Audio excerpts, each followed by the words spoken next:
નમસ્કાર મિત્રો, નમસ્કાર નમસ્કાર નમસ્કાર.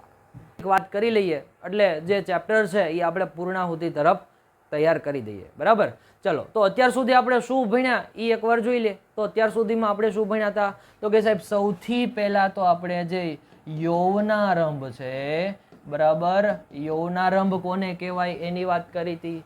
એના પછી જે કાંઈ પરિવર્તનો છે એની વાત કરી હતી. પરિવર્તનો કેવા કેવા પરિવર્તનો હોય? તો કે ભાઈ અવાજમાં ફેરફાર થાય, ઊંચાઈમાં ફેરફાર થાય, બરાબર. બાકી જે બધા ગૌણ જાતીય લક્ષણો છે એની વાત કરી હતી. ત્યારબાદ શું જોઈ ગયા હતા? તો કે એમાં કંઈક અંતઃસ્ત્રાવ જેવું આવ્યું હતું. બરાબર, એ જ અંતઃસ્ત્રાવ છે એ હવે આપણે ડિટેલમાં સમજવાનું છે. તો આવા બધા જે ફેરફારો થતા હતા ને, ઊંચાઈ વધી જતી હતી, બરાબર, તો એ બધું શેના કારણે થતું હતું? તો કે અંતઃસ્ત્રાવોના કારણે થતું હતું. કોના દ્વારા? અંતઃસ્ત્રાવ. બરાબર, આ જે અંતઃસ્ત્રાવ છે એ શું છે? તો કે એક રસાયણ છે સાહેબ. શું છે? રસાયણ. શું છે? રસાયણ.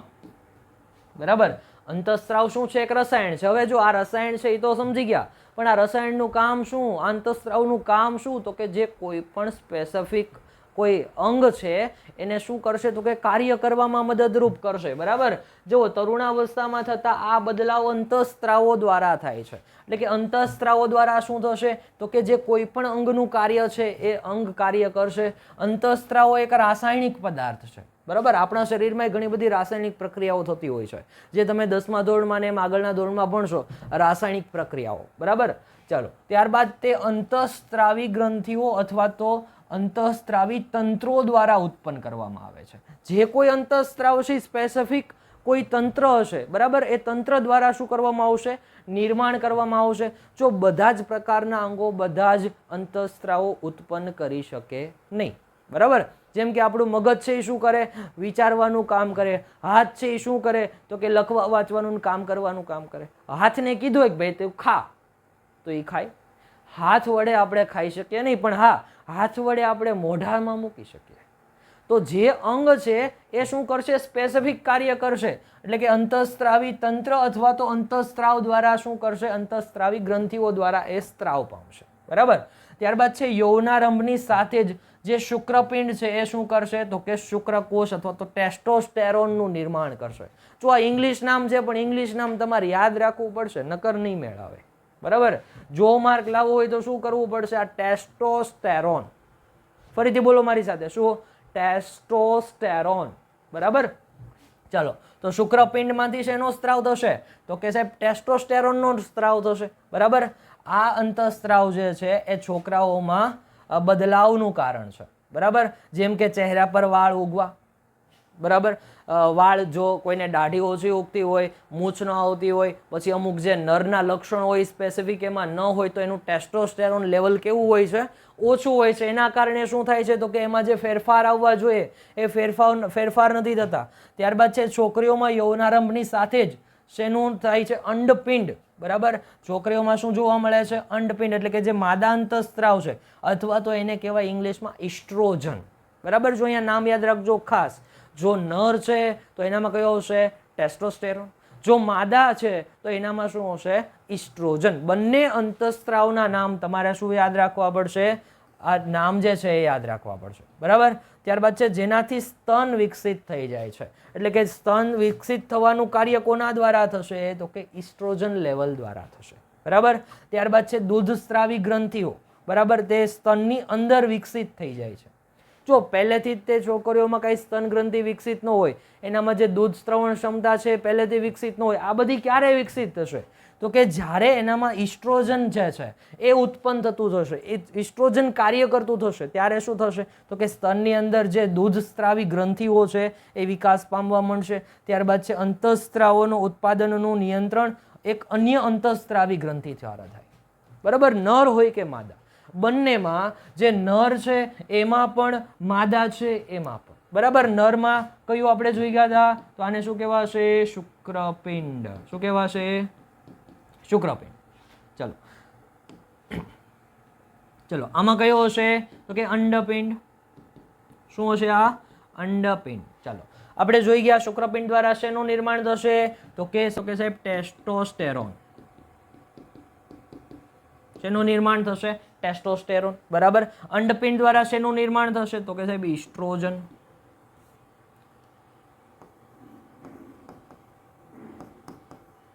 આ નામ જે છે એ આપણે યાદ રાખવા પડશે. બરાબર. હવે આ જે બંને અંતઃસ્ત્રાવ છે આનું નિયમન પણ કોઈક એક અંતઃસ્ત્રાવી ગ્રંથિ દ્વારા થતું હશે. આપણે કેમ કોઈ એક મેઇન ઓફિસ હોય અને એમાંથી બીજા અલગ અલગ નાની નાની જે ઓફિસ હોય એનું નિયંત્રણ થતું હોય. સ્કૂલ હોય તો એમાં પ્રિન્સિપલ સરની ઓફિસ હોય ને પ્રિન્સિપલ સરના ઓફિસમાંથી જે બધા શિક્ષક હોય, સ્ટાફ રૂમ હોય ને એ બધું મેનેજ થતું હોય. બરાબર. એવી જ રીતે અહીંયા જે આ છે આનું નામ શું છે? પિટ્યુટરી ગ્રંથિ. અને આ બધાનું નિયંત્રણ કોના દ્વારા થશે? તો કે અંડપિંડ છે એનું પણ, શુક્રપિંડ છે એનું પણ. બંનેનું નિયમન કોના દ્વારા થશે? તો કે સાહેબ આ પિટ્યુટરી ગ્રંથિ છે ને એ ક્યાં આવેલી હોય? તો કે અહીંયા મગજમાં. ક્યાં આવેલી હોય? મગજમાં. જો આ જે છે એ માનવ મગજનું મોડેલ છે. બરાબર. અને એની સાથે આ જે છે રચના એ શું છે? તો કે પિટ્યુટરી ગ્રંથિ છે. અને એના દ્વારા શું થાય છે? બંનેનું નિયંત્રણ થાય છે. આની સાથે જ વારંવાર પૂછાતો સવાલ કયો? તો કે સાહેબ પિટ્યુટરી ગ્રંથિને સર્વોપરી ગ્રંથિ ગણવામાં આવે છે. શા માટે? આપણે તો પહેલા જ લોજિક જોઈ લીધું કે બધાનું નિયંત્રણ કોના દ્વારા થશે? પિટ્યુટરી ગ્રંથિ. બરાબર.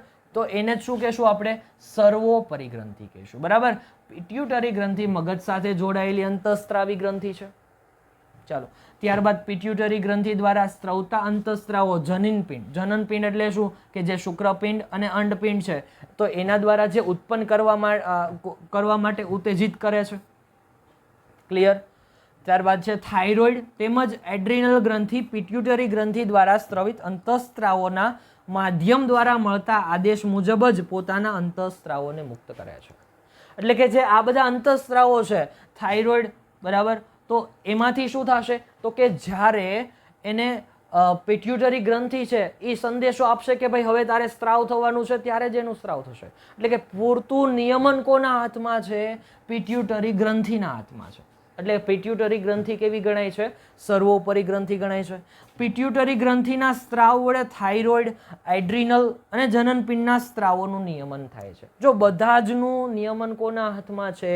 તો કે one and only hero pituitary ગ્રંથિ. બરાબર. એના હાથમાં છે. એટલા માટે એ કેવી કહેવાશે? સર્વોપરી કહેવાશે. બરાબર. આથી પિટ્યુટરી ગ્રંથિને સર્વોપરી ગ્રંથિ કહેવામાં આવે છે. ચલો સાહેબ, આમાં ક્યાં અઘરું છે સાહેબ? આપણે ખાલી શું કરવાનું છે? તો કે આપણે મસ્ત મજાના એના નામ યાદ રાખી દેવાના છે. જો નામ નહીં યાદ રહે ને તો પ્રોબ્લેમ થશે. બરાબર. હમણાં આપણે વાત કરી હતી જે શુક્રપિંડ છે એમાંથી કયો અંતઃસ્ત્રાવ મુક્ત થાય? બોલો બોલો, ચલો ઝડપથી. શુક્રપિંડમાંથી કયો અંતઃસ્ત્રાવ મુક્ત થાય? તો કે ટેસ્ટોસ્ટેરોન. જે અંડપિંડ છે એમાંથી કયો અંતઃસ્ત્રાવ મુક્ત થાય? ચલો બોલો. તો કે સાહેબ ઇસ્ટ્રોજન. કયો થશે? ઇસ્ટ્રોજન. બરાબર. આ અંતઃસ્ત્રાવના જે નામ છે એ આપણે યાદ રાખવા પડશે તો જ માર્ક મળશે. ચાલો, ત્યારબાદ છે પ્રાજનનિક કાર્યોની શરૂઆત કરવામાં અંતઃસ્ત્રાવનો ફાળો. એટલે કે જે આ બધા અંગો છે એક્ટિવ થાય છે, ગ્રંથિઓ એક્ટિવ થાય છે, એમાં કઈ રીતે કાર્ય થશે? તો કે જો સૌથી પહેલા તો જે પિટ્યુટરી ગ્રંથિ છે ને આપણે જોઈ હતી અવડિયા પિટ્યુટરી ગ્રંથિ, એના દ્વારા શું થશે? તો કે એના દ્વારા સ્ત્રવિત અંતઃસ્ત્રાવ શુક્રપિંડને ટેસ્ટોસ્ટેરોન, એટલે કે જે નર હશે એમાં કયો અંતઃસ્ત્રાવ ઉત્પન્ન થશે? તો કે ટેસ્ટોસ્ટેરોન. પાછું આવ્યું. બરાબર. તથા અંડપિંડ એટલે કે જે માદા છે એમાં કયો અંતઃસ્ત્રાવ ઉત્પન્ન થાય? તો કે સાહેબ ઇસ્ટ્રોજન. હવે નામ યાદ રહી ગયા, હવે કોઈ દી ભૂલાય નહીં. તો ઉત્પન્ન કરવા માટે ઉત્તેજિત કરે છે. એટલે કે જે ઇસ્ટ્રોજન છે અથવા તો ટેસ્ટોસ્ટેરોન છે એને ઉત્તેજિત કરવાનું કામ કોણ કરે છે? તો કે સાહેબ આ પિટ્યુટરી ગ્રંથિ. પિટ્યુટરી ગ્રંથિ. બરાબર. જે આ શુક્રપિંડ છે, આ અંડપિંડ છે, બંનેને ઉત્તેજિત કરવાનું કાર્ય કોના દ્વારા થશે? તો કે આ પિટ્યુટરી ગ્રંથિ દ્વારા થશે. બરાબર. હવે શું થાય? તો કે આ દરેક વસ્તુ છે એ કઈ જો સીધું તેના જે પહોંચવાનું હોય ત્યાં પહોંચી ન જાય. તો એને પહોંચાડવા માટે બસ જેવું કાર્ય કરે. બોલો, બસ જેવું કાર્ય કોણ કરે?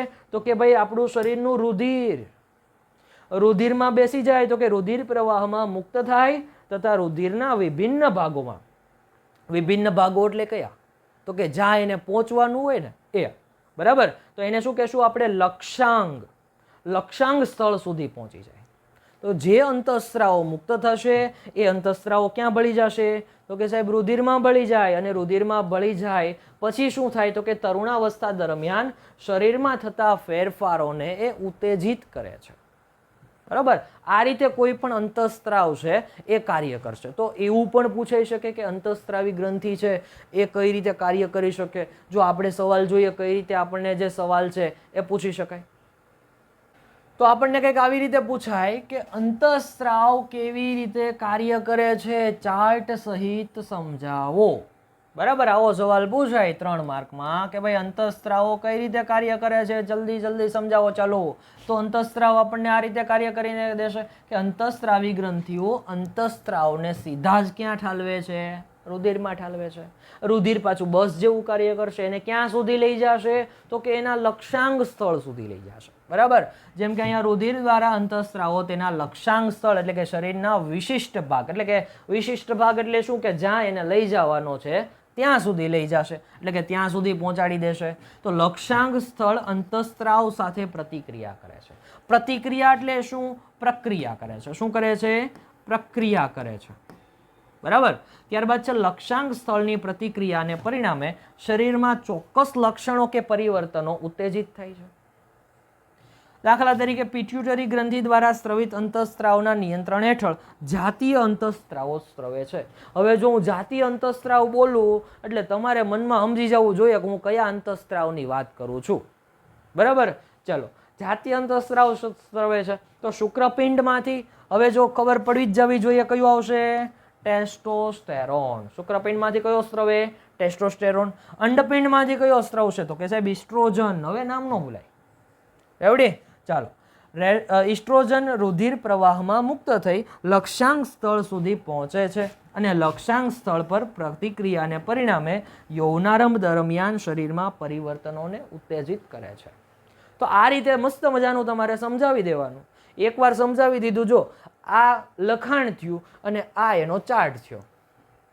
જે લખાણ છે ને એનું ઈ જ શું છે? એનો ચાર્ટ છે, બરાબર? તો આપણે શું કરવાનું? તો 3 માર્કમાં પૂછાય, 4 માર્કમાં તો નથી પૂછતા, પણ 3 માર્કમાં જો પૂછાય તો મસ્ત મજાનો ઉપર વાક્ય લખી નાખવાના, નીચે એનો ચાર્ટ દોરી નાખવાનો, એટલે આમ જો 1 માર્ક કોઈ તમારો કાપી કે નહીં. ચાલો, ક્લિયર? તો કે સાહેબ ક્લિયર. હવે જોઈએ આગળનો સવાલ. તો આગળના સવાલ પહેતા શું થયું? તો કે શું પ્રજનન કાળ એક વખત શરૂ થઈ ગયા પછી જીવન પર્યંત ચાલુ રહે છે કે અમુક સમયે તે પૂર્ણ થઈ જાય? એવો સવાલ છે. ચાલો, તો આના સવાલનું પણ આપણે સોલ્યુશન, આપણી પાસે બધા સવાલના સોલ્યુશન છે, આપણે ખાલી સમજીએ, બરાબર, કઈ રીતે સોલ્વ કરાય. ચાલો, તો કે પ્રજનન કાળ. કાળ એટલે શું? સમયગાળો.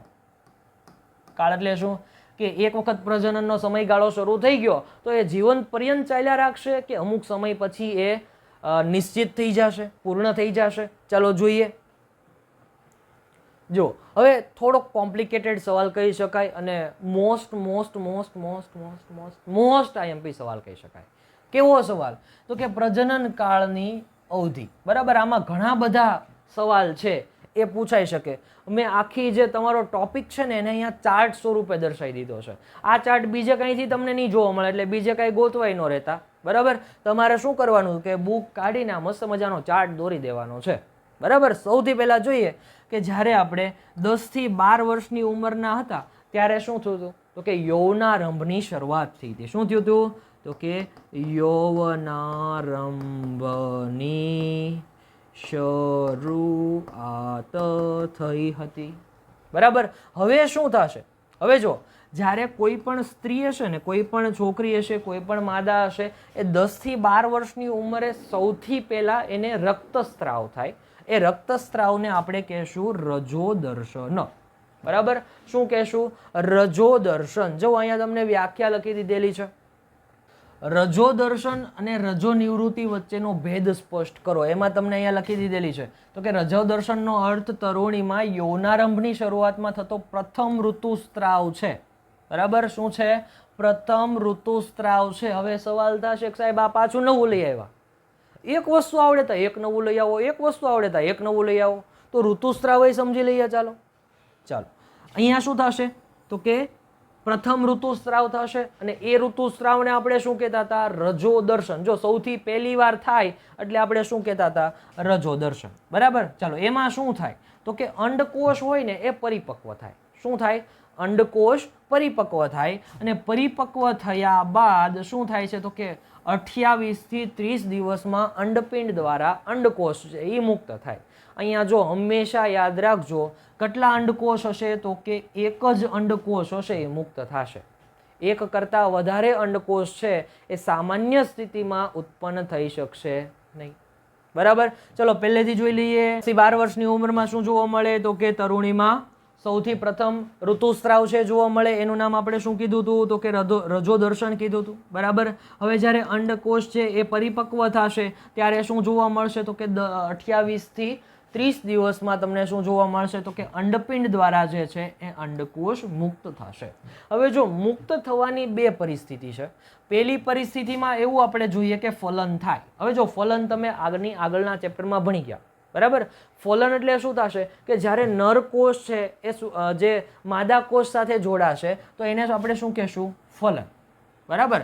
જો ફલનની ક્રિયા થઈ તો એ શું થશે તો કે જે ગર્ભાશયની દિવાલ છે ને એને શું કરી દેશે?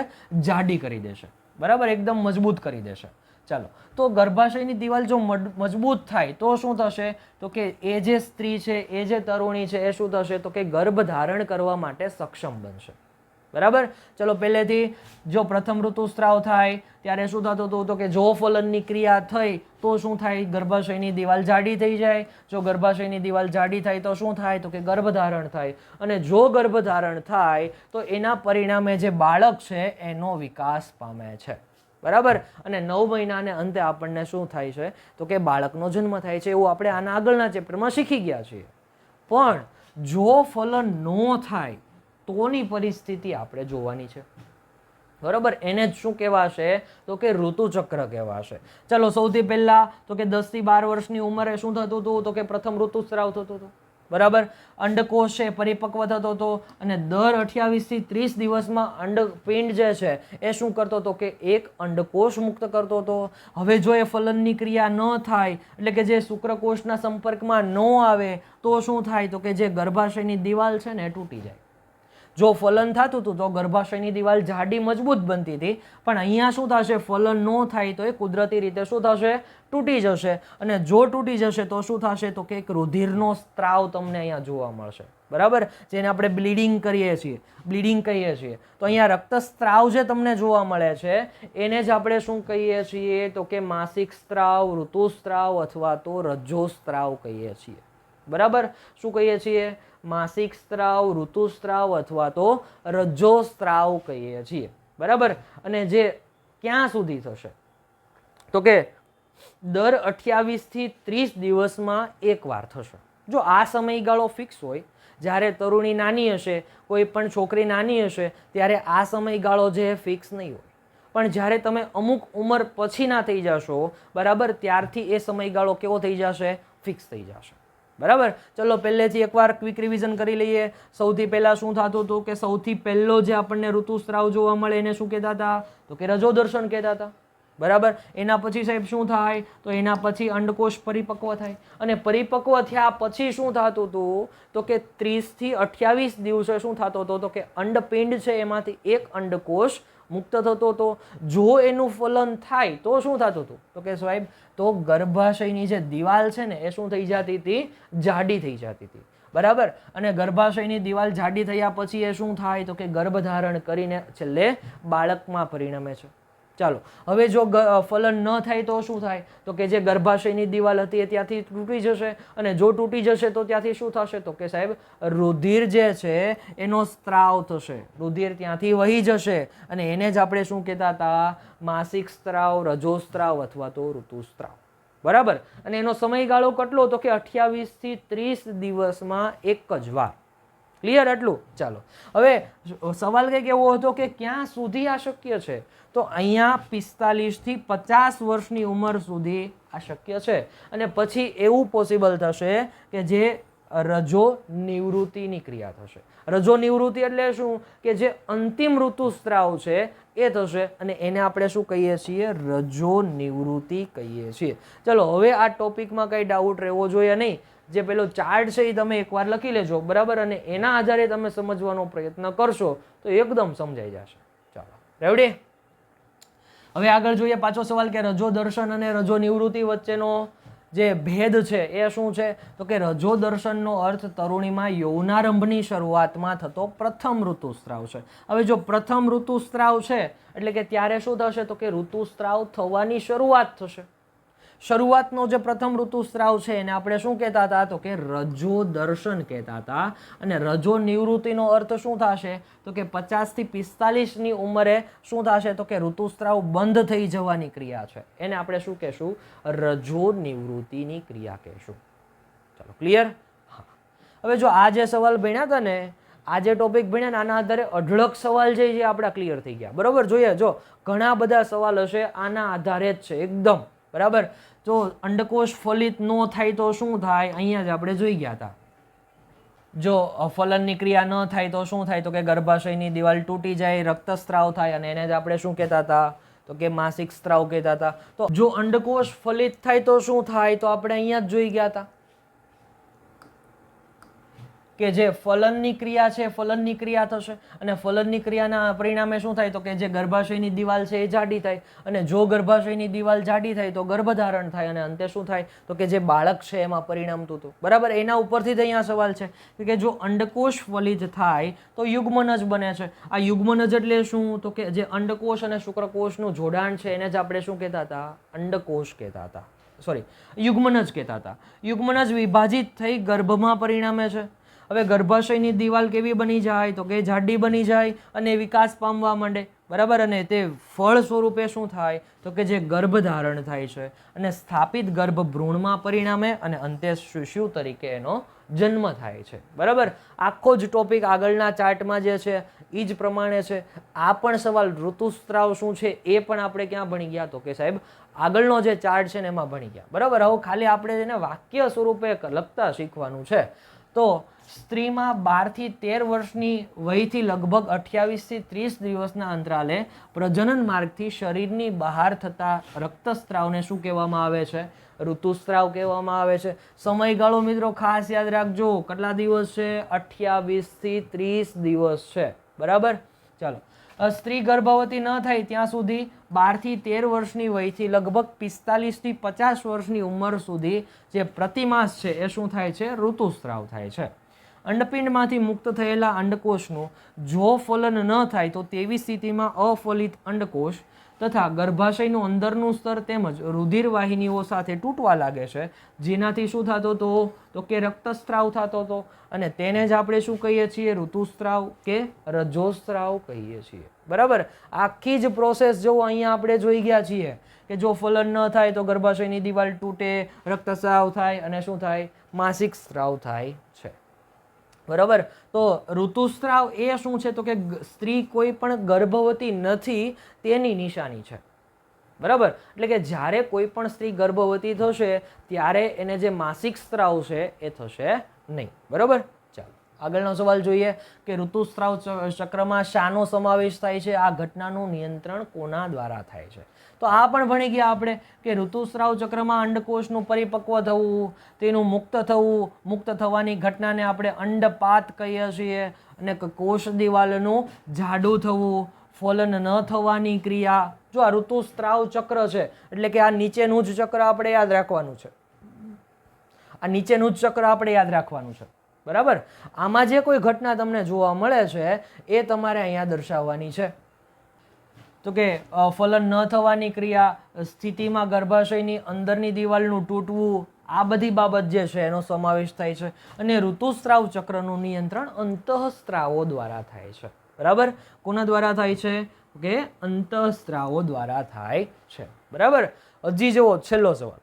બરાબર, આ સવાલ મોસ્ટ આઈએમપી છે, 3 અથવા તો 4 માર્કમાં પૂછાઈ શકે છે.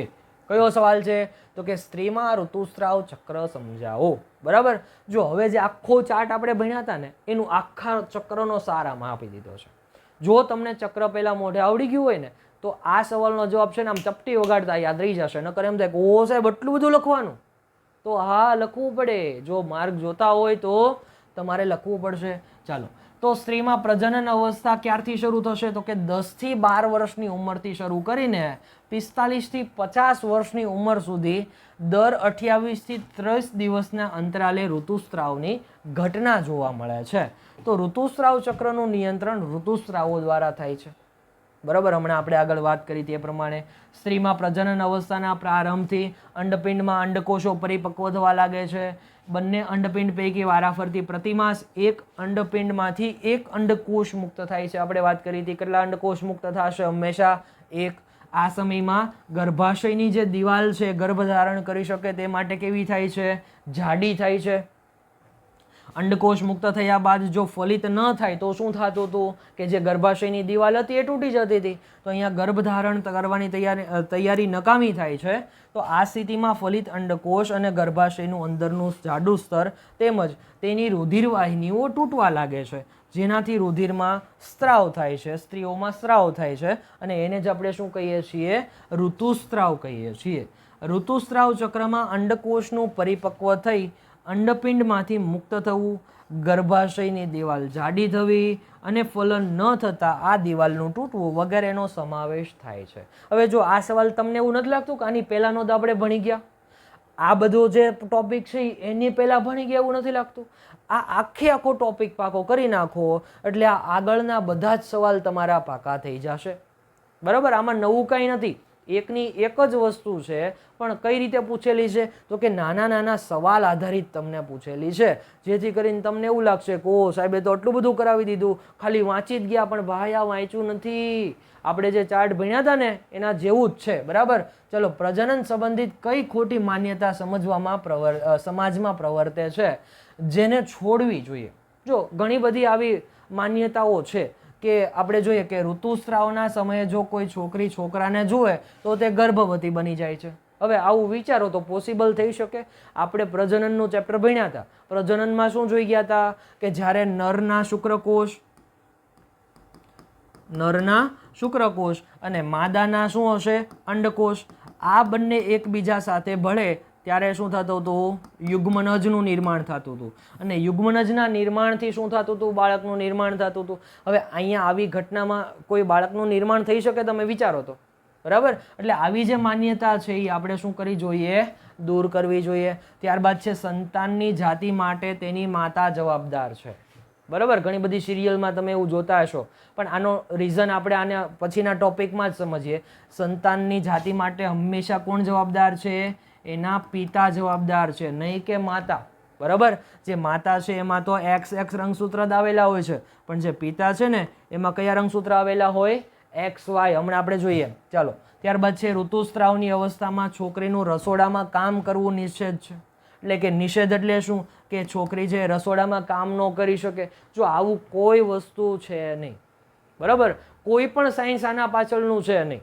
એટલે આવી જે બધી માન્યતાઓ છે ને એને આપણે હવે શું કરવી જોઈએ? તો કે દૂર કરવી જોઈએ. બરાબર, શરૂઆત આપણાથી જ કરવાની. જો આપણે શરૂઆત કરીએ તો જે સમાજ છે એ સુધરશે. બરાબર, ચાલો હવે જોઈએ કે બાળકનું લિંગ નિશ્ચયન. હમણાં જે આની પહેલાના સવાલમાં જે ટોપિક આવ્યો હતો કે જે બાળક છે એની જાતિ માટે એની માતા જવાબદાર છે, પણ એ વિધાન છે એ કેવું છે? ખોટું છે. એના માટે હંમેશા કોણ જવાબદાર છે? તો કે એના પિતા જવાબદાર છે. તો કે સાહેબ કેવી રીતે? ચાલો સમજી લઈએ. સમજવામાં ક્યાં આપણું કઈ જાય છે? આપણે ખાલી સમજવું જ ને. જો ભણવું બધું મોહ માયા છે, એકવાર ખાલી સમજી લેવાનું. બરાબર, જો સમજી ગયા તો આવડી ગયું. ચાલો, સૌથી પહેલા તો શું કરીએ? તો કે જે નર હશે એમાં કયા રંગસૂત્ર આવેલા હશે? તો કે X અને Y. એક વસ્તુ ખાસ યાદ રાખજો, નરમાં કયા રંગસૂત્ર આવેલા હશે? XY રંગસૂત્ર. જે માદા છે એમાં કયા રંગસૂત્ર આવેલા હશે? તો કે X અને X. બરાબર, ચલો, નરમાં કયા રંગસૂત્ર? X અને Y. માદામાં કયા રંગસૂત્ર? તો કે X અને Y. બરાબર, ચાલો હવે શું થશે? તો કે આમાંથી એક કોષ છે એ ક્યાં આવશે? તો કે ફલનની ક્રિયા માટે આવશે, અને અહીંયા શું થશે? યુગ્મનજનું નિર્માણ થશે. એટલે કે આમાંથી માનો કે એક્સ રંગસૂત્ર પણ આવી શકે અને વાય રંગસૂત્ર પણ આવી શકે. બરાબર. અહીંયાથી પણ શું થઈ શકે તો કે એક્સ રંગસૂત્ર આવી શકે અને બીજું તો એક્સ જ છે. બરાબર. આખું જો આપણે આપણો ચાર્ટ દોરીએ ભાઈ, આ ચાર્ટમાં નથી મજા આવતી. ચાલો આપણે ચાર્ટ દોરીએ ને એમાં જેવો તમને મજા આવી જાય. ચાલો નર કયું રંગસૂત્ર આપણે લખ્યું હતું એક્સ વાય. ચલો માદા છે એમાં કયું રંગસૂત્ર દોર્યું હતું એક્સ અને એક્સ. હવે જો આની પાસે તો બે એક જ સરખા રંગસૂત્ર છે, કોઈ ઓપ્શન છે? પણ અહીંયા નર છે એની પાસે બે ઓપ્શન છે, કાં તો એક્સ રંગસૂત્ર આવશે કાં તો વાય રંગસૂત્ર આવશે. જેમ કે અહીંયા આપણે વાત કરીએ કે અહીંયા કયો રંગસૂત્ર આવ્યો એક્સ. બરાબર. આમાંથી પણ કયો રંગસૂત્ર આવ્યો એક્સ. ચાલો બીજા કિસ્સામાં શું થાય છે, આનો એક્સ આવે છે અને આ બીજો છે ઈ એક્સ આવે છે. હવે બીજો કિસ્સો લઈએ. ચાલો હવે શું આવશે, આનો વાય રંગસૂત્ર અને આનો શું આવશે એક્સ રંગસૂત્ર. ચલો ચોથા કિસ્સામાં તો કે આનો વાય રંગસૂત્ર અને આનો શું આવશે તો કે એક્સ રંગસૂત્ર આવશે. એટલે માનો કે પહેલામાં પહેલો એક્સ પહેલો એક્સ બીજો એક્સ, પહેલો વાય બીજો એક્સ બીજો વાય બીજો એક્સ. પડી ગઈ ખબર? ચાલો હવે જો અહીંયા તમને શું જોવા મળ્યું એક્સ એક્સ, અહીંયા એક્સ એક્સ. એટલે આ જે બધા એક્સ એક્સ છે એ શું છે તો કે જે એક્સ એક્સ રંગસૂત્ર છે ને એમાં તમને શેનું નિર્માણ થતું જોવા મળશે તો કે માદા અથવા તો સ્ત્રી. માદા અથવા તો સ્ત્રી. બરાબર. આમાં પણ કયું નિર્માણ થશે તો કે સ્ત્રીનું નિર્માણ થશે, માદાનું નિર્માણ થશે. હવે જે આ એક્સ વાય રંગસૂત્ર છે બરાબર, આમાં શેનું નિર્માણ થશે તો કે નર જાતિનું નિર્માણ થશે. અને નર એટલે શું થશે છોકરો. પડી ગઈ ખબર? એટલે હંમેશા આપણે યાદ રાખશું. બરાબર. જો આના આ જે માદા છે સ્ત્રી છે એની પાસે કયા રંગસૂત્ર છે એક્સ એક્સ, એટલે એ કોઈ પણ જાતિ માટે જવાબદાર છે નહીં. બરાબર. જે પિતા છે એની પાસે એક્સ અને વાય અલગ અલગ રંગસૂત્ર છે, જેથી કરીને કોઈ પણ જાતિ માટે હંમેશા કોણ જવાબદાર છે તો કે પિતા જ જવાબદાર છે. બરાબર. ચલો હવે આમાંથી જો તમને અહીંયા આપેલું છે કે જે વાય રંગસૂત્ર છે કોનામાંથી આવે છે પિતામાંથી, એક્સમાંથી કયું રંગસૂત્ર આવે છે તો કે માતામાંથી એક્સ રંગસૂત્ર આવે છે. ચાલો તો હવે શું થશે, બંનેનું જ્યારે યુગ્મન જ બનશે અને ફલનના પરિણામે જ્યારે બાળકનું નિર્માણ થશે ત્યારે જો એક્સ વાય રંગસૂત્ર બનશે તો શું થશે તો કે છોકરાનું નિર્માણ થશે. જો એક્સ એક્સ બનશે તો કોનું નિર્માણ થશે તો કે છોકરીનું નિર્માણ થશે. બરાબર. આને શું કહેવાશે લિંગ નિશ્ચયન. લિંગ નિશ્ચયન એટલે શું કે જે ભવિષ્યમાં જે બાળક બનવાનું છે, બાળક પેદા થવાનું છે એ છોકરો હશે કે છોકરી એ આપણે જાણી શકીશું. જો તમે અહીંયા મેડિકલ ટ્રીટમેન્ટ જે સોનોગ્રાફી ટ્રીટમેન્ટ છે એના દ્વારા પણ જાણી શકશો, પણ અમુક નિશ્ચિત સમય પછી. કારણ કે એના જે શરીરનું જે ડેવલપમેન્ટ થવાનું હોય એ ડેવલપમેન્ટ થયા પછી આપણને ખબર પડશે કે આ છોકરો છે કે છોકરી. બરાબર. તો આવી રીતે આપણે જે લિંગ નિશ્ચયન છે એ જાણી શકશું. ક્લિયર? ચાલો એટલે આના ઉપરથી આપણે શું યાદ રાખી શકીએ કે હંમેશા લિંગ નિશ્ચયન માટે કોના ડીએનએ જવાબદાર છે તો કે પિતાના. બરાબર. ચાલો તો ગર્ભસ્થ શિશુમાં લિંગ નિશ્ચયન અથવા તો મનુષ્યમાં લિંગ નિશ્ચયન સમજાવો. બરાબર. એટલે આગળનો જે આખો ટોપિક આપણે ભણી ગયા ને એને હવે ડિસ્ક્રિપ્ટિવ તરીકે જોઈ લઈએ, થિયરીમાં કઈ રીતે લખવો એ જોઈ લઈએ એટલે આપણને આવડી જાય. ચાલો તો મનુષ્યના બધા જ કોષોના રંગસૂત્રોમાં કેટલા જોડ હોય તો કે 23 જોડ રંગસૂત્ર આવેલા હોય. આપણને એમ પૂછે કોઈ કે મનુષ્યમાં રંગસૂત્રોની સંખ્યા કેટલી તો કે 23 જોડ, અથવા તો જો ટોટલ પૂછે ને તો કેટલા લખવાના તો કે 46. કેટલા લખવાના 46. જો જોડમાં પૂછે તો હંમેશા કેટલા લખશો તો કે સાહેબ 23 જ લખવાના, એનાથી વધારે લખવાના નહીં. બરાબર. ચાલો હવે આ પૈકી 23મી જોડ હોય ને, જો 22 જોડ હોય ને એ છોકરા અને છોકરી બંનેમાં કેવા હોય તો કે એક સરખા હોય. કેટલી જોડ તો કે 22 જોડ, પ્લસ એક જોડ જે હોય ને એ છોકરા અને છોકરીને અલગ પાડે. ટોટલ કેટલા થયા અહીંયા 23 થયા. આ જે રંગસૂત્ર હોય ને એને કેવા કહેવાય તો કે લિંગી રંગસૂત્ર કહેવાય. કેવા કહેવાય? લિંગી રંગસૂત્રો. આ લિંગી રંગસૂત્રનો મિનિંગ શું તો લિંગી રંગસૂત્રનો મિનિંગ એ કે જે નર છે કે માદા એના સ્પેશિયલી લક્ષણ એ દર્શાવશે. બરાબર. ચાલો તો સ્ત્રીમાં કયું હશે જે અલગ પડે છે એ એક્સ એક્સ અને પુરુષમાં કયું અલગ પડે છે તો કે એક્સ વાય. હમણાં આપણે આગળ વાત કરી હતી બરાબર. એ જ પ્રમાણે જો પાછો ચાર્ટ વિચારતા જાઓ બરાબર. ચાર્ટ વિચારીને આપણે લખવાનું છે. ચાલો, સ્ત્રીમાં કયું રંગસૂત્ર હશે એક્સ એક્સ અને પુરુષમાં કયું રંગસૂત્ર હશે એક્સ વાય. અને બંને કેવા થશે તો કે લિંગી રંગસૂત્ર થશે. ચાલો, જનન કોષો એટલે કે શુક્રકોષ અથવા તો અંડકોષ હશે તો દરેક જોડનું એક એક રંગસૂત્ર હોય છે. સ્ત્રીમાં અંડપિંડમાંથી મુક્ત થતા અંડકોષમાં હંમેશા લિંગી રંગસૂત્ર કયું હોય એક્સ જ તે, કારણ કે બીજો કોઈ ઓપ્શન જ નથી. બંને રંગસૂત્ર કેવા છે તો કે એક્સ એક્સ છે. જો પુરુષમાં શુક્રપિંડમાંથી ઉત્પન્ન થતા શુક્રકોષો બે પ્રકારના હોય છે બરાબર. કયા કયા તો કે પહેલો એક્સ અને બીજો વાય. ક્લિયર? ચાલો, અડધી સંખ્યાના શુક્રકોષો લિંગી રંગસૂત્ર એક્સ ધરાવતા અને બાકીના જે શુક્રકોષો છે એ લિંગી રંગસૂત્ર કયા ધરાવશે વાય ધરાવશે. એ પણ આપણને પહેલા પરથી ખબર પડી ગઈ. ચાલો, જો અંડકોષનું ફલન રંગસૂત્ર એક્સ ધરાવતા શુક્રકોષો વડે થાય તો યુગ્મનજ હવે કયું બનાવશે તો કે એક્સ એક્સ લિંગી રંગસૂત્ર બનાવશે. અને જો એક્સ એક્સ લિંગી રંગસૂત્ર બનશે તો કોનો વિકાસ પામશે છોકરીનો વિકાસ પામશે. કેમ? કારણ કે સ્ત્રીમાં કયા રંગસૂત્ર જોવા મળે તો કે સાહેબ એક્સ એક્સ. હવે કોઈ દી ન ભૂલાય બરાબર. સ્ત્રીમાં કયા રંગસૂત્ર જોવા મળશે એક્સ એક્સ. પણ અહીંયા જો વાય રંગસૂત્ર ધરાવતા શુક્રકોષો વડે ફલન થાય અને એક્સ અને વાય રંગસૂત્રનું નિર્માણ થાય તો હંમેશા કોનું નિર્માણ પામશે છોકરા તરીકે વિકાસ પામશે બરાબર. ચાલો, એક્સ એક્સ તો શું લખવાનું સ્ત્રી બરાબર. એક્સ વાય તો શું લખવાનું પુરુષ અથવા તો છોકરો બરાબર. ક્લિયર? ચાલો, આમ યુગ્મનજમાં જન્મ લેનાર બાળક નડ બહુ કરે ભાઈ. હા, આમ યુગ્મનજમાં જન્મ લેનાર બાળકના લિંગ નિશ્ચયન માટેનો સંદેશ હોય છે. જન્મ પહેલા શિશુના લિંગનું નિશ્ચયન તેના પિતાના લિંગી રંગસૂત્ર વડે થાય છે, જ્યારે માતા દ્વારા નહીં. હવે તમને ક્લિયર થઈ ગયું હશે કે શા માટે માતાને દોષી ન ઠેરવવા જોઈએ અને કોના દ્વારા નક્કી થશે તો કે પિતાના રંગસૂત્ર. ક્યાં ગયું? પિતાના રંગસૂત્ર દ્વારા નિશ્ચિત થશે બરાબર. ચાલો, જન્મ પહેલા શિશુનું લિંગ નિશ્ચયન તેના પિતા દ્વારા. જો પાછું એકનું એક કે છે. આ સવાલ એટલા બધા લાંબા નથી હોતા પણ આ લાંબા બનાવી દે છે બરાબર. કાંઈ વાંધો નહીં, આપણે ફરીથી એકવાર શીખી લઈએ, રિવિઝન જ થાય ને એમાં શું બરાબર. તો કેટલા જોડ હોય રંગસૂત્ર તો કે સાહેબ 23 જોડ રંગસૂત્ર હોય. હવે તમારે સવાલ સમજાવવો નહીં પડે, હવે અમે સવાલ સમજાવશું તો સમજાવી દો. ચાલો ચાલો જલ્દી. તો કે તેમાં એક જોડ લિંગી રંગસૂત્રો માદામાં એક્સ એક્સ અને નરમાં કયા હોય એક્સ વાય હોય.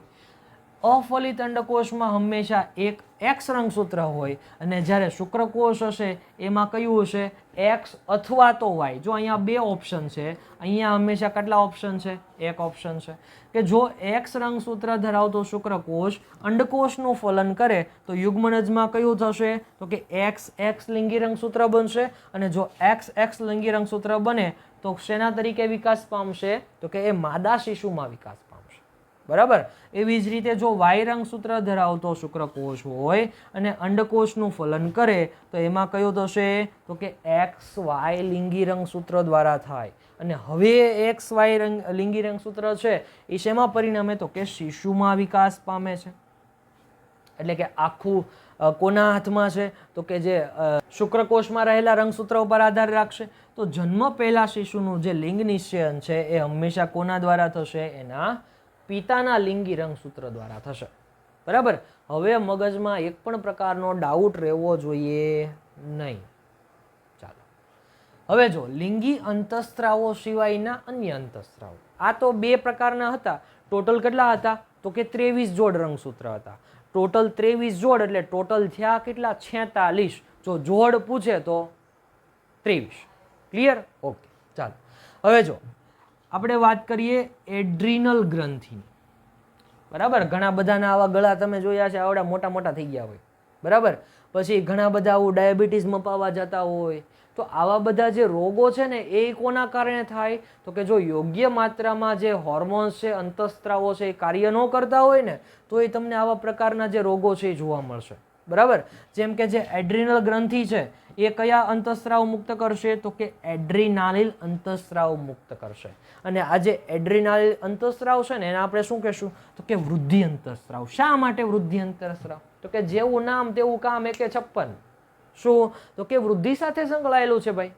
વૃદ્ધિ સાથે સંકળાયેલું છે એટલે આપણે કેવું કહેશું? તો કે એડ્રિનાલિન અંતઃસ્રાવ એને કહેશું. બરાબર. ચાલો, તો એ કાર્ય શું કરશે? તો કાર્ય એ કરશે કે આપણને જ્યારે ગુસ્સો આવે, કોઈકની બહુ ચિંતા થતી હોય, જમી હશે કે નહીં જમી હોય, તો એવું બધું કોણ નક્કી કરશે? કોના દ્વારા કંટ્રોલ થશે? તો કે એડ્રિનલ ગ્રંથિ દ્વારા નક્કી થશે. ગુસ્સો આવે કે તું આજ કેમ આવું કરે છો? બરાબર. ઉત્તેજનાની સ્થિતિ છે એનું નિયંત્રણમાં કોણ રાખશે? તો કે એડ્રિનલ ગ્રંથિ રાખશે. હવે જો આ જે બધા સ્થાન છે તમારે યાદ રાખવા પડશે. જેમ કે અહીંયા પિટ્યુટરી ગ્રંથિ ક્યાં આવેલી હોય? તો કે આપણા મગજમાં આવેલી હોય. જો કે આગળના સવાલમાં મેં દર્શાવી જ દીધેલું છે, બરાબર, પણ અહીંયા સ્થાન ખાલી જોઈ લો. ત્યારબાદ જે થાઇરોઇડ ગ્રંથિ ક્યાં આવેલી હશે? તો કે ગળાના ભાગમાં. એડ્રિનલ ગ્રંથિ છે અહીંયા આવેલા હશે. સ્વાદુપિંડ અહીંયા આવેલું હશે. સ્વાદુપિંડ વિશે તમે 7મા ધોરણમાં ભણી ગયા છો, બરાબર. જે અંડપિંડ છે ક્યાં આવેલા હશે? શુક્રપિંડ અહીંયા આવેલા હશે, બરાબર. એનું સ્થાન ખાલી તમારે જે છે એ યાદ રાખતું જવાનું છે, બરાબર. હમણાં જે આગળ આવશે એ ખાલી શું આવશે? અંગના નામ આપણે યાદ રાખવાના છે. ચલો, સવાલ શું પૂછી શકે? તો કે એડ્રિનલ ગ્રંથિના અંતઃસ્રાવના કાર્ય જણાવો. હમણાં આપણે યાદ રાખ્યું હતું. શું યાદ રાખ્યું હતું? તો કે ગુસ્સો, એના ઉપર કંટ્રોલ કોણ કરશે? એડ્રિનલ ગ્રંથિ કરશે. ચિંતા થતી હોય એના ઉપર કંટ્રોલ કોણ કરશે? તો કે એડ્રિનલ ગ્રંથિ કરશે. ચાલો જોઈએ. તો કે એડ્રિનલ ગ્રંથિ રુધિરમાં ક્ષારની માત્રાનું સંતુલન રાખવાનું કાર્ય કરે છે. જે કોઈ ક્ષાર છે એને શું કરશે? તો કે નિયંત્રણ રાખવાનું કાર્ય કરશે, સમતોલિત રાખવાનું કાર્ય કરશે. કોના દ્વારા થશે? તો કે જે એડ્રિનલ ગ્રંથિ છે એના દ્વારા થશે. આ ઉપરાંત બીજો એક અંતઃસ્રાવ ઉત્પન્ન થાય. કયો? તો કે એડ્રિનાલિન, બરાબર. ત્યારબાદ છે એડ્રિનાલિન સ્ત્રાવ શું કરશે? તો કે ગુસ્સો, ચિંતા, ઉત્તેજનાની અવસ્થામાં તણાવની સ્થિતિને શું કરશે? તો કે જે નિયંત્રણમાં રાખવાનું છે એ કાર્ય કરશે. બરાબર. એકદમ ઇઝી ક્વેશ્ચન છે. 1-2 માર્કમાં પૂછાઈ શકે એટલે આપણે શું કરી નાખવાનું? યાદ રાખી લેવાનું. યાદ રાખવામાં કઈ શરમ થોડી હોય. ચાલો, હવે જે છે તો કે 2 કોલમ વાળું કોષ્ટક બનાવી દીધું. ચાલો, અને કોલમમાં શું લખવાનું? તો કે અંતઃસ્રાવી ગ્રંથિનું નામ અને એમાંથી કયો અંતઃસ્રાવ સ્ત્રાવિત થાય છે, કયો અંતઃસ્રાવ મુક્ત થાય છે. અહીંયા લખી નાખીએ કે મુક્ત થતો અંતઃસ્રાવ. એનું ખાલી અહીંયા તમારે નામ લખવાનું છે. ચાલો, તો આપણે યાદ રાખી લેશું. પિટ્યુટરી ગ્રંથિ તો કે જે વૃદ્ધિ અંતઃસ્રાવ છે એ. થાઇરોઇડ ગ્રંથિ તો કે થાઇરોક્સિન. જો અહીંયા થોડાક ઇંગ્લિશ નામ આવશે પણ ઇંગ્લિશ નામથી હવે તમારે ટેવાઈ જવાનું છે, બરાબર. ચાલો, થાઇરોઇડ ગ્રંથિ તો કે થાઇરોક્સિન. સ્વાદુપિંડ તો કે ઇન્સ્યુલિન. જો અહીંયા જે આ સ્વાદુપિંડમાં જે ઇન્સ્યુલિન આધારિત ડાયાબિટીસ હોય ને, આપણા શરીરમાં જો ઇન્સ્યુલિન બનતું બંધ થઈ જાય તો શું થાય? તો કે ડાયાબિટીસ નામનો રોગ થાય. શું થાય? તો કે ડાયાબિટીસ નામનો રોગ થાય. એને ગુજરાતીમાં શું કહેવાય છે? મધુપ્રમેહ. શું કહેવાય છે? મધુપ્રમેહ, બરાબર. ચાલો,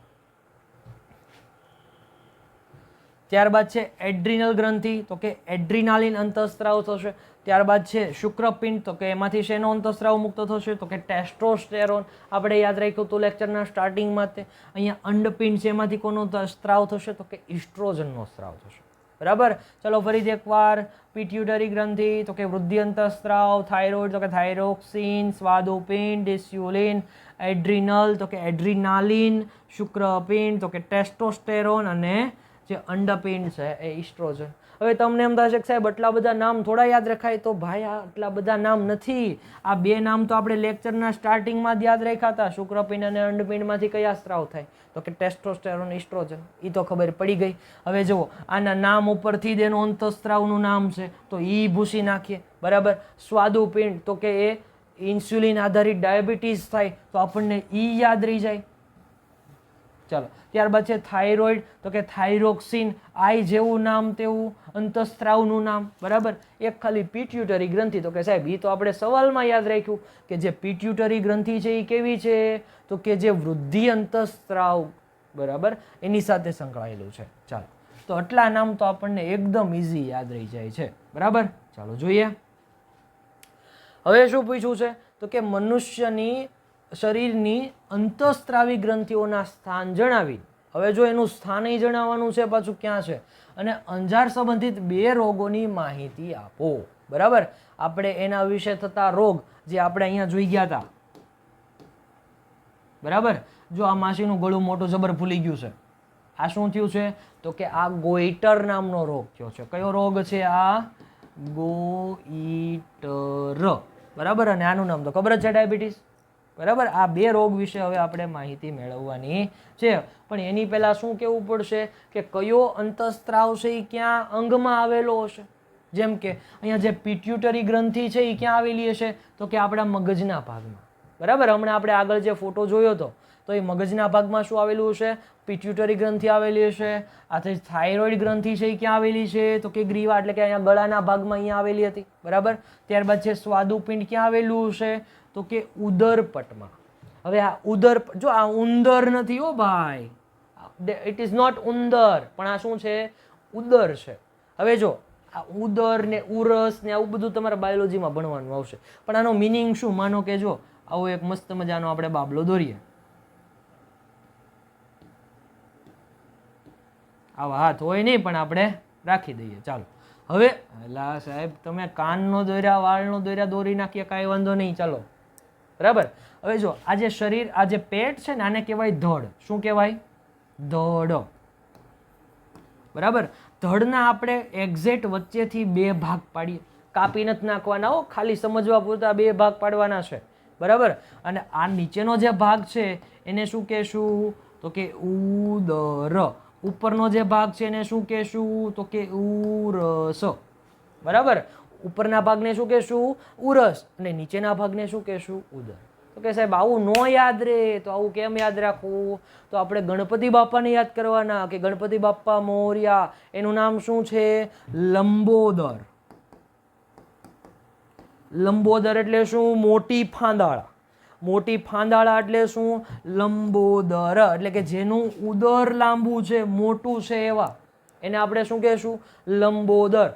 બરાબર, ગુજરાતીમાં તમારે આવે ને સમાસમાં ને એમાં લંબોદર. એટલે નીચેનો ભાગ છે ને શું કહેશું? ઉદર, અને ઉપરનો ભાગ છે ને શું કહેશું? ઉરસ. બરાબર, તો આ ક્યાં આવેલું છે? તો કે ઉદર, એટલે કે પેટમાં. અને ક્યાં? તો કે મૂત્રપિંડના અગ્ર છેડે. આપણે જે શરીરમાં આ તમે કિડની કહો છો ને, આ કિડનીમાં આવેલું હોય. કિડની છે ને આવી વાલ આકારની આવેલી હોય. બરાબર, તો ત્યાં શું આવેલું હોય છે? તો કે એડ્રિનલ ગ્રંથિ આવેલી હોય છે. ચલો કાંઈ વાંધો નહીં સાહેબ, રહી ગયો યાદ. આભાર તમારો, ખૂબ ખૂબ આભાર. ચલો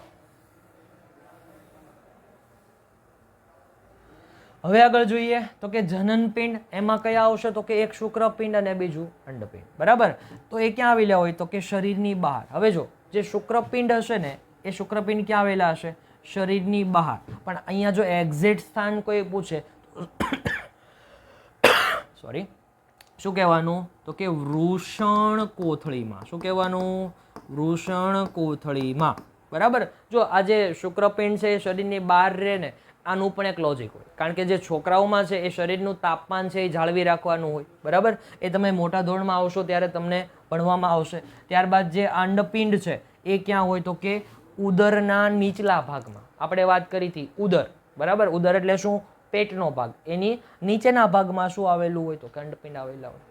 હવે આ વાત તો થઈ ગઈ, પણ આમાં એવું પૂછ્યું છે કે 2 રોગના નામ આપો, અને એમાંથી સૌથી પહેલો રોગ કયો છે? તો કે ગોઈટર. બરાબર, ગોઈટરના દર્શન એકવાર ફરીથી કરી લઈએ. જો આવી જે ગળાના ભાગમાં શું થઈ જશે?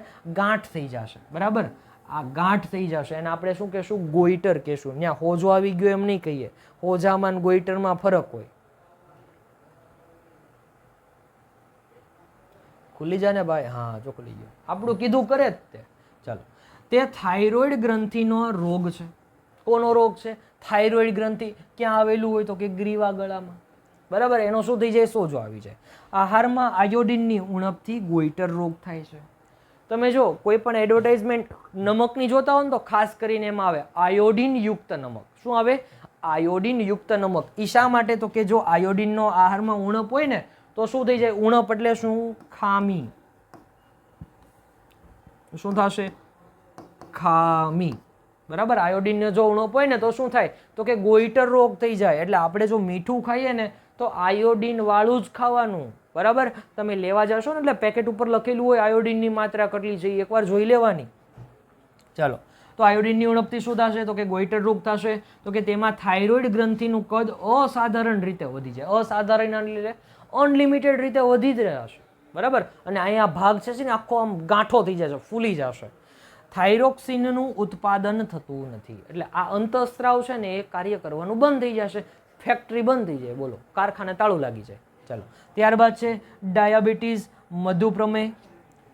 મધુપ્રમેહ છે, પ્રેમહ નથી હો, નકર પાછા તમે બધા ધ્યાન રાખજો. સ્વાદુપિંડ ગ્રંથિ સંબંધિત રોગ છે. ક્યાં આવેલું હોય તો કે સ્વાદુપિંડ, તો કે સાહેબ સ્વાદુપિંડ ક્યાં આવેલું હોય એમ અમને ખાલી કહી દો એટલે અમને મોજ આવી જાય. તો જે સ્વાદુપિંડ છે, બરાબર, આવી રીતે આપણા જે જઠર છે, બરાબર, આ શું છે જઠર, તો જઠરની સાથે અહીં સંકળાયેલું એક હોય જે આવી રીતે આમ ઉપર આવેલું હોય, અને શું કહેવાય તો કે સાહેબ સ્વાદુપિંડ કહેવાય. અને આ સ્વાદુપિંડ શું કરશે તો કે જે સ્વાદુપિંડ છે એ ડાયાબિટીસ સાથે સંકળાયેલું છે, એમાંથી સ્વાદુરસનો સ્ત્રાવ થશે. ઇન્સ્યુલિન અંતઃસ્ત્રાવ જે છે એ અપર્યાપ્ત માત્રામાં ઉત્પન્ન થવાથી આ રોગ થાય છે, બરાબર. રુધિરમાં શર્કરાનું પ્રમાણ વધારે જોવા મળે છે, એટલે કે જે ડાયાબિટીસના જે દર્દીઓ હોય ને એનામાં શર્કરાનું પ્રમાણ કેવું હોય તો કે વધી ગયેલું જોવા મળે, એટલા માટે ખાસ કરીને તમને આ જે રોગ છે એ થતો જોવા મળે છે. પાછી એકની એક વાત આવી, શું વાત છે તો કે પિટ્યુટરી ગ્રંથિ, એની શુક્રપિંડ અને અહીંયા એડ્રિનલ આવશે. શું આવશે? એડ્રિનલ ગ્રંથિ, શુક્રપિંડ અને અંડપિંડ અંતઃસ્ત્રાવી ગ્રંથિના અંતઃસ્ત્રાવ અને તેના કાર્યોની સમજ આપો. જો એક ચાર્ટ છે જે આપણે યાદ રાખવાનો છે, જેમ કે અહીંયા પિટ્યુટરી ગ્રંથિ છે એ ક્યાંથી સ્ત્રાવ પામશે તો કે વૃદ્ધિ અંતઃસ્ત્રાવ છે, બરાબર. ત્યારબાદ છે એ વ્યક્તિના સામાન્ય વૃદ્ધિ છે એ પહેરે છે, બરાબર. પિટ્યુટરી છે એ શું કરશે તો કે થાઇરોઇડ અને એડ્રિનલ ને અંતઃસ્ત્રાવો મુક્ત કરવામાં આદેશ આપે છે. ત્યારબાદ છે અન્ય અંતઃસ્ત્રાવો, એટલે આ બધા જે અંતઃસ્ત્રાવો છે એ યાદ રાખીને શું કરવાનું છે તો કે જનનપિંડના અંતઃસ્ત્રાવોના ઉત્પાદનનું નિયંત્રણ કરે છે. અંડપિંડમાં અંડકોષો તેમજ શુક્રપિંડમાં જે શુક્રકોષો હોય છે એની પરિપક્વતાનું નિયંત્રણ કરે છે, બરાબર. આ બધું નિયંત્રણ કોના દ્વારા થશે તો કે આપણા શરીરમાં આવેલી પિટ્યુટરી ગ્રંથિ દ્વારા એનું નિર્માણ થશે, બરાબર. ચાલો, ત્યારબાદ છે એડ્રિનલ ગ્રંથિ દ્વારા શું થાય તો કે સાહેબ એડ્રિનલ ગ્રંથિ દ્વારા એડ્રિનાલિન અંતઃસ્ત્રાવનો સ્ત્રાવ થશે, તો કે એના દ્વારા ગુસ્સો, ચિંતા અને ઉત્તેજનાની અવસ્થામાં શું થશે કે તણાવની જે સ્થિતિ છે ને એને નિયંત્રણમાં રાખશે. રુધિરમાં ક્ષારની માત્રાનું સંતુલન કરશે, બરાબર. આટલું બધું કાર્ય કરશે. ચાલો, ત્યારબાદ છે શુક્રપિંડ, તો કે કયો અંતઃસ્ત્રાવ? ટેસ્ટોસ્ટેરોન. ક્યાં આવેલો હોય તો કે એનું કાર્ય શું છે તો કે છોકરાઓમાં દાઢીમૂછ અને શિશ્નનો વિકાસ પ્રેરે છે, બરાબર. આ જ રીતે જે અંડપિંડ છે એ કયો અંતઃસ્ત્રાવ મુક્ત કરશે તો કે ઇસ્ટ્રોજન અંતઃસ્ત્રાવ મુક્ત કરશે. અને છોકરીના જે સ્તન ગ્રંથિ છે, ગર્ભાશય છે, એનો વિકાસ કોના દ્વારા પ્રેરશે તો કે જે ઇસ્ટ્રોજન અંતઃસ્ત્રાવ છે એના દ્વારા એનો વિકાસ આપણને પ્રેરાતો જોવા મળે છે. ચાલો, ત્યારબાદ હવે જે આપણે ભણી ગયા ને એમાંથી તે નર અંતઃસ્ત્રાવ અને માદા જાતીય જે અંતઃસ્ત્રાવ છે એના વચ્ચે ખાલી તફાવત જોવાનો છે. હવે જો બંનેમાં આપણે અંતઃસ્ત્રાવો યાદ રાખ્યા હતા તો કે નર જાતીય અંતઃસ્ત્રાવ કયા હતા? જો આ 3 માર્કમાં સવાલ પૂછાય છે, ખાલી તફાવત, બરાબર. 4 મુદ્દા લખી નાખો, માર્ક રોકડા. આમાં કાંઈ અઘરું નથી, આપણે ભણી ગયા ને એની એ જ વસ્તુ છે કે નર જાતીય અંતઃસ્ત્રાવ, તો કે નર જાતીય અંતઃસ્ત્રાવ કયો છે? ટેસ્ટોસ્ટેરોન. અને જે માદા જાતીય અંતઃસ્ત્રાવ કયો છે? ઇસ્ટ્રોજન. ખાલી આપણે અંતઃસ્ત્રાવના નામ યાદ રાખ્યા. પછી તો કે ક્યાંથી સ્ત્રાવે તો કે શુક્રપિંડમાંથી, જે માદામાં તો કે અંડપિંડમાંથી. ક્લિયર? ત્યારબાદ છે છોકરાઓમાં ગૌણ જાતીય લક્ષણો પ્રેરે, તો આ અંતઃસ્ત્રાવ શું કરશે તો કે છોકરીઓમાં ગૌણ લક્ષણો પ્રેરશે, બરાબર. ત્યારબાદ છે દાઢીમૂછનો વિકાસ જે છે એની અસર હેઠળ થાય, બરાબર. તો જે માદા જાતીય અંતઃસ્ત્રાવ છે એમાં સ્તન ગ્રંથિનો વિકાસ છે, ગર્ભાશયનો વિકાસ છે, એ કોના દ્વારા થશે તો કે માદા જાતીય અંતઃસ્ત્રાવ દ્વારા થશે. આવું જ સાહેબ આમ રમતા કરી નાખવી, આમાં કંઈ પાકું કરવાની જરૂર ન પડે, તમે ભણાવ્યું ને એનું ઈ જ છે, બરાબર. ચાલો જોઈએ આગળ. હવે ડેટકાલા લાવ્યા લે. ચાલો, હવે આપણે જેમ મનુષ્યમાં જેમ અંતઃસ્ત્રાવો જોવા મળે એમ કીટકો દેડકાઓ એમાં પણ શું જોવા મળશે તો કે અંતઃસ્ત્રાવો જે છે એ જોવા મળશે બરાબર. જેમ કે સૌથી પહેલાં જુઓ અહીંયા એક કોષ છે. તમે કોઈથી ઈંડાના તમે કોઈથી દેડકાના ઈંડા જોયા બરાબર? આવી રીતે જુઓ અહીંયા કેમ તકમરિયા પલાળેલા હોય એવી રીતે શું છે આના ઈંડા છે. અને એમાંથી પહેલાં તો બાળ દેડકી બને, પછી મોટું થાય મોટું થાય મોટું થાય મોટું થાય પછી આવડો મોટો દેડકો બને બરાબર. ચલો જોવાનું છે. જો વારાફરતી આ શું થશે તો કે જે દેડકાનું નિર્માણ છે એનામાં કાયાંતરણની જે ઘટના છે એ કઈ રીતે ઉત્પન્ન થશે તો કે સૌથી પહેલાં શું હશે? એક કોષ હશે. પછી એ બીજા કોષ સાથે જોડાશે, એટલે કે જે નર કોષ છે માદા કોષ સાથે જોડાશે, યુગ્મનજનું નિર્માણ થશે, ફલનની ક્રિયા થશે. ફલનની ક્રિયાને અંતે શું થશે તો કે ધીરે ધીરે જે દેડકાનો વિકાસ છે બરાબર એ થતો જશે. અને છેલ્લે શું થશે તો કે જે પુખ્ત દેડકો છે, આ શું છે? પુખ્ત દેડકો બરાબર. પુખ્ત દેડકામાં એ શું કરશે તો કે નિર્માણ પામશે બરાબર. પણ આ જે ઘટના છે આ ઘટનાને શું કહેવાશે તો કે સાહેબ આ ઘટનાને કહેવાશે કાયાંતરણની ઘટના. શું કહેવાશે? કાયાંતરણની ઘટના. અને આ જે ઘટના છે બરાબર એ કોના દ્વારા થશે તો કે કીટ અંતઃસ્ત્રાવ દ્વારા. જે થાઇરોઇડ ગ્રંથિ છે એ શેનો સ્ત્રાવ કરતો હતો? હમણાં આપણે યાદ રાખ્યું હતું થાઇરોક્સિન. શેનો સ્ત્રાવ કરતો હતો? થાઇરોક્સિન. પણ ક્યારે કરી શકે તો કે જે પાણીમાં આયોડિનની હાજરી હોય તો જ. જો પાણીમાં આયોડિનની હાજરી ન હોય ને તો એ અંતઃસ્ત્રાવ મુક્ત કરી શકે નહીં. અને જે દેડકો છે એ પુખ્ત દેડકામાં નિર્માણ પામી શકે નહીં. ક્લિયર? ચાલો આગળ જોઈએ. હવે સવાલ આધારિત જો પૂછાય તો આપણે કઈ રીતે લખી શકીએ એ એકવાર જોઈ લઈએ એટલે એકદમ ક્લિયર થઈ જશે બરાબર. જેમ કે કીટકોને દેડકામાં જીવનચક્ર પૂર્ણ કરવા માટે અંતઃસ્ત્રાવો કેવી રીતે મદદરૂપ થાય છે સમજાવો. અને આ પણ કેટલા માર્કમાં પૂછાઈ શકે તો કે સાહેબ 2 માર્કમાં પૂછાઈ શકે. 2 માર્ક રોકડે રોકડા. ચાલો જોઈએ તો કે ડિંભમાંથી પુખ્ત પ્રાણી સ્વરૂપમાં રૂપાંતરણને કાયાંતરણ કહેવાય છે બરાબર. કીટકોમાં કાયાંતરણનું નિયંત્રણ કીટ અંતઃસ્ત્રાવો વડે થાય છે. દેડકામાં થાઇરોઇડ ગ્રંથિમાંથી આપણે વાત કરી હતી, કયો થશે તો કે થાઇરોક્સિન અંતઃસ્ત્રાવ મુક્ત થશે. એના વડે શું થશે તો કે કાયાંતરણની ઘટના થશે, કાયાંતરણનું નિયમન થશે. થાઇરોક્સિનના ઉત્પાદન માટે આયોડિન જરૂરી છે. એટલે જ આપણે અહીંયા વાત કરી હતી કે જો પાણીમાં આયોડિનની માત્રા પૂરતી હશે, આયોડિન હાજર હશે તો શું થશે તો કે જે દેડકો છે એ પુખ્ત દેડકામાં નિર્માણ પામશે. શા માટે? કારણ કે જે થાઇરોઇડ છે એ કયો અંતઃસ્ત્રાવ મુક્ત કરશે? થાઇરોક્સિન અંતઃસ્ત્રાવ મુક્ત કરશે બરાબર. ચાલો જે પાણીમાં ટેડપોલ વૃદ્ધિ પામી રહ્યા હોય તેમાં આયોડિન પર્યાપ્ત માત્રામાં ન હોય તો ટેડપોલ પુખ્ત અવસ્થામાં રૂપાંતરિત થતું નથી બરાબર. એટલે કે જે ટેડપોલ છે એના પોષણ માટે શેની જરૂરિયાત પડશે તો કે આયોડિનની જરૂરિયાત પડશે બરાબર. હજી એક સવાલ જોઈ લઈએ તો કે દેડકામાં થાઇરોઇડ ગ્રંથિ વિશેષ મહત્વ ધરાવે છે સમજાવો. આવું પૂછે. હવે આપણે જોઈ ગયા આખો સવાલ. એના ઉપરથી જ આ બીજો સવાલ છે. આ પણ કાંઈ નવું છે નહીં. આપણે જે હમણાં વાત કરી એની જ વાત આવશે. જોજો, દેડકામાં કાયાંતરણ અંતઃસ્ત્રાવની અસર હેઠળ થાય છે. ટેડપોલનું દેડકામાં રૂપાંતરણ થવાની ક્રિયા થાઇરોઇડ ગ્રંથિ દ્વારા સ્ત્રવિત થાઇરોક્સિન અંતઃસ્ત્રાવથી થાય છે. આ બધી જ આપણે વાત કરી. ચાલો, ટેડપોલ જે પાણીમાં વૃદ્ધિ કરી રહ્યા હોય તેમાં પર્યાપ્ત માત્રામાં આયોડિનની ઉણપ જોઈએ. આયોડિન ન હોય તો થાઇરોક્સિનનું ઉત્પાદન અટકી જાય છે. એ પણ આપણે વાત કરી.